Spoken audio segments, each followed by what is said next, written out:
Le renvoi des suspects taïwanais accusés d'avoir fraudé des Chinois de la partie continentale grâce à un stratagème de télécommunication ont suscité des débats enflammés à Taïwan. Une spécialiste de ces questions à Taïwan estime que la partie continentale de Chine a tous les moyens, a tous les outils judiciaires nécessaires pour intervenir.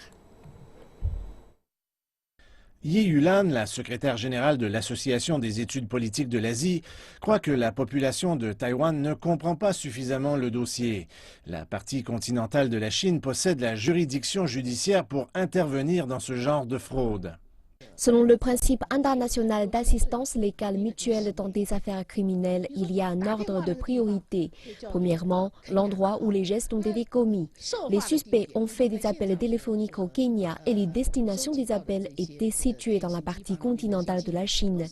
Donc, bien sûr, la partie continentale a la juridiction dans ce dossier. La seconde est l'endroit où on voit les conséquences ou qui sont les victimes du crime, dont les victimes que les témoins sont dans la partie continentale. Madame Ye estime que dans le cadre de la loi actuelle, Taïwan n'a pas la juridiction juridique si des gens commettent une fraude à l'étranger.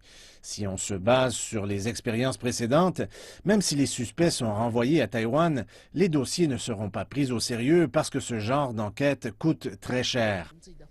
Selon notre loi, j'ai peur qu'aucun procurateur ne prenne cette cause puisqu'il sera difficile de trouver les victimes, avant qu'ils ne paient les frais de déplacement pour inviter les victimes de la partie continentale, ce qui est impossible. Madame Ye dit avoir eu l'impression que justice a été faite en sachant que les suspects ont été renvoyés dans la partie continentale puisque les groupes de fraudeurs en télécommunications issus de Taïwan gagnent en notoriété depuis quelques années.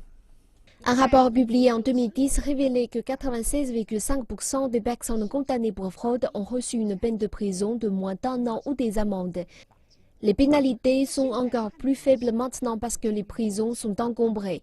Depuis que la mise en place de la coordination anticriminelle Transdétroit en 2009, nous avons arrêté plus de 6000 suspects d'escroquerie à l'étranger, mais j'ai bien peur que moins de 100 personnes ont été mises en prison.